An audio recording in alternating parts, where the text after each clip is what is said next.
మీరు ఎందుకు అనుకోకూడదు?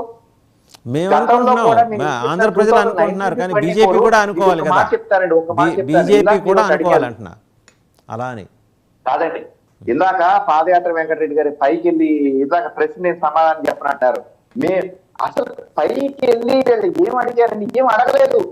ఎవడు శ్రీకృష్ణుడు ఎదురుగా ప్రత్యక్షమై భక్తా నీకు ఏం కావాలో కోరుకో అని ఊరికి అలా నిలబడి పైన చక్రం తిరుగుతూ వరం ఇవ్వడానికి అక్కడ మోడీ గారు ఉన్నారు. నాకేం అవసరం లేదు, కేవలం మీ దర్శన భాగ్యం చాలని వచ్చేసేవారు కిందకి. ఇప్పుడు అలా కాదు, రాష్ట్రానికి ఏం కావాలని గట్టిగా ఇవి కావాలి అవి కావాలి రోజువారీగా పిండుతున్నారండి. ఇవ్వడానికి అక్కడ సిద్ధంగా ఉన్నారు, ఇక్కడ తీసుకుని అమలు చేసేవారు ఉండాలి కదండి. ఇప్పుడు ఆ 2 ప్లేసుల్లో పవన్ కళ్యాణ్ గారు, చంద్రబాబు నాయుడు గారు ఉన్నారు. ఎవరు మీరు ఇంతకుముందు మళ్ళీ 14 to 18 లో కింద అప్పుడున్న డిఫరెన్సెస్ ఇవన్నీ కూడా మీరు బయటకు రావడానికి అసలు మీరే కాదు. ఎందుకంటే చెప్తున్నారు కదా మీరు చెప్పినట్టు, ఇది పవన్ కళ్యాణ్ గారు ఒక పక్క, చంద్రబాబు నాయుడు గారు ఒక పక్క, పైన మోడీ గారు.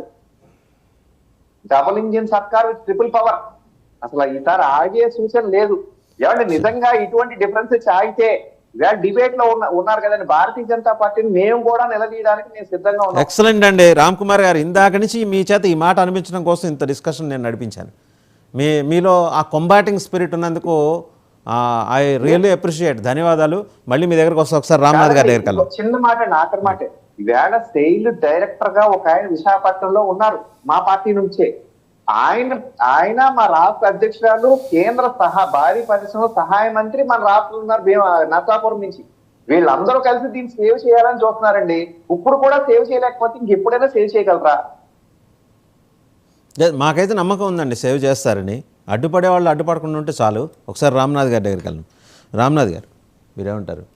అదే నేను ఇందాక చెప్పాను కదా, బీజేపీ యొక్క విధానము, వాళ్ళ విధానం ఏంటంటే గవర్నెన్సే తప్ప నాట్ డూయింగ్ బిజినెస్ అనేది వాళ్ళ విధానం అని చెప్పాను. దానికి డీవియేట్ గా ఒక్క నిమిషం రామ్నాథ్ గారు, ఒక పాయింట్ మీద మీ మీద అంటే analyst as N analyst, not a personally, BJP విధానం కాదండి డీఇన్వెస్ట్మెంట్ అనేది. నేను దాని గురించి చెప్పలేదు. అది I do agree. Let me tell one thing. మీరు ఇంతసేపు మాట్లాడారు కదా, నేను చెప్తాను I do agree with you. ఇప్పుడు మీరు పాలసీ గురించి చెప్పారు. అది ప్రధానమంత్రి పివి నరసింహారావు గారి కంటే ముందు, అంతకు ముందు ప్రధానమంత్రులుగా ఉన్నప్పుడు 1970 నుంచి కూడా ఈ పెట్టుబడుల ఉపసంహరణ అనేది కంటిన్యూ అయింది. I do agree with you. But where as నేను చెప్పేది ఏంటంటే, మోడీ గారి ప్రభుత్వం ఏదైతే ఎన్డీఏ 1.0, 2.0, 3.0లో స్పష్టంగా మనకు కనపడుతున్న విషయం ఏంటంటే, ప్రైవేటైజేషను, మానిటైజేషన్ అనే పాలసీలు 2030 పేరుతో మీరు పెద్ద పెద్ద డాక్యుమెంట్లు రిలీజ్ చేశారు. క్యాబినెట్ ఆమోద ముద్రలు ఉన్నాయి. ఏవైతే నాన్ పర్ఫార్మింగ్ అసెట్స్ ఉన్నాయో వాటిని ఖచ్చితంగా మనం కొనసాగించకూడదు అనేటువంటి ఒక విధానపరమైన నిర్ణయం గురించి చెప్తున్నాను నేను. ఆ విధానపరమైన నిర్ణయం బీజేపీ క్యాబినెట్లో తీసుకుంది, ఎన్డీఏ గవర్నమెంట్ తీసుకుంది. సో దానికి డీవియేట్గా వెళ్ళి ఈరోజు విశాఖ ఉక్కును ప్రైవేట్ పరం చెయ్యకుండా, గత ప్రభుత్వం కూడా నేను చెప్పాను ఇందాక మీరు అన్నారు, గత ప్రభుత్వం కూడా కొన్ని లెటర్లు రాసి కొన్ని ప్రపోజల్స్ తీసుకుపోయినారు. సరే, వేరాజ్ పొలిటికల్ కండిషన్స్ ఏదైనా కానీ అది మెటీరియలైజ్ కాలేదు. ఈరోజు కొత్త ప్రభుత్వం వచ్చింది. ఖచ్చితంగా అందరూ అనుకున్నట్టు విశాఖ ఆంధ్రుల హక్కు అనేటువంటి నినాదం ప్రకారము అది ప్రైవేట్ పరం కాకుండా ఆగి, ఒకవేళ షేర్లో కలుపుతారా లేకుంటే ఇంకొక proposal 2, proposal 3, plan A, plan B వచ్చి అది కొంత స్ట్రీమ్ లైన్ అయితే ఆనందం అనేది మా భావన తప్ప, నేనేదో మొత్తం ప్రభుత్వం అన్నాక ఒకే విధానానికి 100% కట్టుబడాల్సిన అవసరం లేదు. కొన్ని ఎగ్జామ్షన్స్ ఉంటాయి. 90:10 రేషియోలో మనం 10 రేషియోలో ఉంటే బెస్ట్ అంటాను నేను. అంతేగాని నేనేదో కంప్లీట్గా నేను మిమ్మల్ని టార్గెట్ చేసి మాట్లాడుతున్నానని అయితే భావించద్దు. రైట్. అయితే ఇంకొకటి, మన మహేష్ గారు చాలా కీలకమైన అంశాలు తెర మీదకి వచ్చాయి. ఒకటి ఏంటంటే, తెలుగుదేశం పార్టీ ఆఫీస్ మీద దాడి కేసులో అందరూ ముందస్తు బెయిల్ పిటిషన్లు తోటి హైకోర్టుని అప్రోచ్ అవుతున్నారు. సో ఈ క్రమంలో ప్రభుత్వం ఎంత స్ట్రింజెంట్గా ముందుకు వెళ్ళే అవకాశం ఉంది? ఎందుకంటే ఆ రోజు పార్టీ ఆఫీస్ మీద జరిగిన దాడిని తక్కువ చేసి చూడలేం.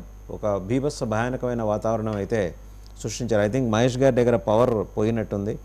పవర్ స్టార్ గారి పార్టీ పవర్ చెక్ చేసుకోవాలి, మీరు చూసుకోండి. ఒకసారి వెంకటేశ్వర రెడ్డి గారి దగ్గరికి వెళ్దాం. ఎందుకంటే వెంకటేశ్వర రెడ్డి గారు, సజ్జల రామకృష్ణారెడ్డి గారు, ఇంకా దాదాపు ఒక 40-50 మంది ఇవాళ ముందస్తు బెయిల్ పిటిషన్లు వేసుకుంటారు. మొత్తం ఇళ్ళకు తీయగా దాని పేరు మర్చిపోయినట్టు మీరు ఈ ముందస్తు బెయిల్ పిటిషన్లు వేసుకుంటూ చివరికి మీ పార్టీ యాక్టివిటీ మర్చిపోయేట్టున్నారు. వెంకటేశ్వర రెడ్డి గారు మ్యూట్లో ఉన్నారండి. అన్మ్యూట్ వాళ్ళు ఓకే ఇప్పుడు ఓకే అండి. Okay sir, okay. ఇప్పుడు వాళ్ళు పరిపాలన మర్చిపోయి గత ప్రభుత్వం వాళ్ళ మీద కేసులు ఎలా పెట్టాలనే పరిస్థితిలో వాళ్ళు ఉన్నారు. మేము ఖచ్చితంగా ముందస్తు బెయిలు ఎవరికైనా వాళ్ళు కేసులు పెట్టినప్పుడు ముందస్తు బెయిలు వేసుకోవాల్సిందే. ఆ బెయిల్ వేసుకొని చట్టపరంగా కోర్టు న్యాయస్థాన ఆదేశాల మేరకు మేము ప్రవర్తించాల్సిందే. ఇక్కడ మేమేమంటామంటే మీకు ప్రజలు అధికారం ఇచ్చిద్ది, మీరు వస్తే ఏదో ప్రజలను ఉద్ధరిస్తారన్న దీంతో మీకు అధికారం ఇచ్చారు. మీరు పరిపాలనలో మెప్పించండి. ఇలాంటి కాలయాపన విషయాలు అక్కడ ఏమీ కావు.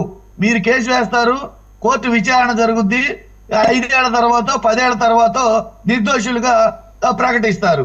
ఇప్పుడు ఈ కాలయాపన అంతా చేస్తూ ఈ ఆర్థిక అంశాల మీద వైట్ పేపర్ రిలీజ్ అని కొన్ని రోజులు, మళ్ళీ విశాఖ స్టీల్ ప్లాంట్ ఒక మాట చెప్తే సరిపోయేదానికి, సింపుల్ గా ఒక మాట చెప్తే సరిపోయేదానికి మేము ప్రైవేట్ చెయ్యట్లేదు, మేము వెలికేట్ చేస్తున్నాము అనేది చెప్తే సరిపోయేదానికి వాళ్ళు అందులో కలుపుతున్నాము, అదొచ్చి విశ్లేషిస్తున్నాము, ఇదొచ్చి విశ్లేషిస్తున్నాము అని చెప్పడం వల్ల ఏమి ప్రయోజనం ప్రజలకి?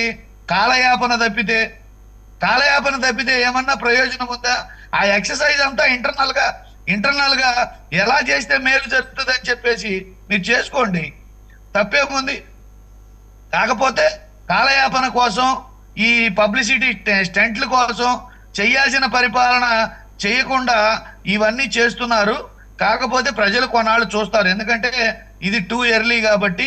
ఇప్పుడు కూడా ఎవరిని మేము ప్రశ్నించడానికి కూడా సరైన ఆధారాలు ఉండవు కాబట్టి 1 సంవత్సరం ఆగితే ఈ కూటమి ప్రభుత్వం ఎంత ప్రజలకు మేలు చేస్తుంది, మేనిఫెస్టో ఎంతవరకు అమలు చేస్తుంది, ఆ అమలు చేసిన దాన్ని ప్రజలు ఎంతవరకు ప్రయోజనం పొందారనేది 1 సంవత్సరం ఆగితే తెలుస్తుంది. ఈ 1 సంవత్సరం మేము ఊరికే మేము అడిగినా వాళ్ళు చెప్పేది ఏంటంటే ఒకటే మాట చెప్తారు, నెలే కదండి అయింది, 10 రోజులే కదండి అయిందని చెప్తుంటారు. కాబట్టి మేము ఇప్పుడు మేము చూస్తాం, వెయిట్ చేస్తాం. ప్రజల నుంచి ఖచ్చితంగా ప్రశ్నల వర్షం కురుస్తుంది, ఉద్యమాల ఉప్పెన లెగుస్తుంది. ఖచ్చితంగా మీరు కనుక ఇచ్చిన మాటలు, మేనిఫెస్టోలు ఇవన్నీ అమలు చేయకుండా ఇలాంటి కాలక్షేపమే కనుక చేస్తే 1 సంవత్సరంలో ఈ ప్రభుత్వం యొక్క తీరుని ప్రజలు గమనిస్తారు. ఎందుకంటే దీనికి ఎందుకు నేను చెప్తున్నానంటే, వాళ్ళు ఏం మేనిఫెస్టో ఇచ్చారో, ఏం మేనిఫెస్టో గురించి మాట్లాడలేదు వెంకటేశ్వర రెడ్డి గారు. మేనిఫెస్టో గురించి నేను ఇక్కడ మాట్లాడలే. మీరు చేసిన దాడులు, దాని పర్యవసానాల గురించి మాట్లాడుతున్నాను. ఆ రోజు ఒళ్ళుపై తెలియకుండా పార్టీ ఆఫీసుల మీదకి వెళ్ళి చేసిన దాడుల వ్యవహారం ఈరోజు మెడకు చుట్టుకుంటుంది. మరి ఎవరి డైరెక్షనో ఏందో, పోలీసుల దగ్గర సీసీటీవీ ఫుటేజ్తో సహా అన్నీ వాళ్ళు కోర్టుకి సబ్మిట్ చేశారు. మరి దేవినేని అవినాష్ గారట, అలాగే తలసల రఘురామ్ గారట, సజ్జల రామకృష్ణారెడ్డి గారట, ఇంకా 10-15 మంది ప్రముఖుల పేర్లు వినిపిస్తున్నాయి. అంటే ఎల్లవేళలా మనం 30 ఏళ్ల పాటు మనమే అధికారంలో ఉంటామనుకొని అది దాడులు చేయటం అనేది కరెక్టా? చెప్పండి. మీరు ఒక విషయం గమనించాలి. ఇక్కడ పార్టీ ఆఫీసు మీద కాదు ఆ రోజు దాడి జరిగింది. ఆ రోజు పట్టాభి గారు మాట్లాడిన మాటలకి, ఆ రోజు ఆయన మాట్లాడినందుకు అప్పటి ప్రభుత్వంలో ఆయన అనుభవించాల్సింది ఆయన అనుభవించాడు. ఇక ఇప్పుడు పెట్టిన కేసుల విషయంలో ఖచ్చితంగా అందులో వాళ్ళు గనక నేరం చేసి ఉంటే ఖచ్చితంగా కోర్టు విచారణ చేసి నిర్ణయిస్తుంది. ఇప్పుడు ప్రభుత్వం కేసులు పెట్టింది, కోర్టు విచారణ చేస్తుంది, నిర్ణయిస్తుంది. పట్టాభి గారు ఏం మాట్లాడాడు అనే దాన్ని డైవర్ట్ చేస్తున్నారు. ఆ రోజు పట్టాభి గారు క్లియర్ గా రాష్ట్ర ముఖ్యమంత్రిని బోషడీకే అన్నాడు.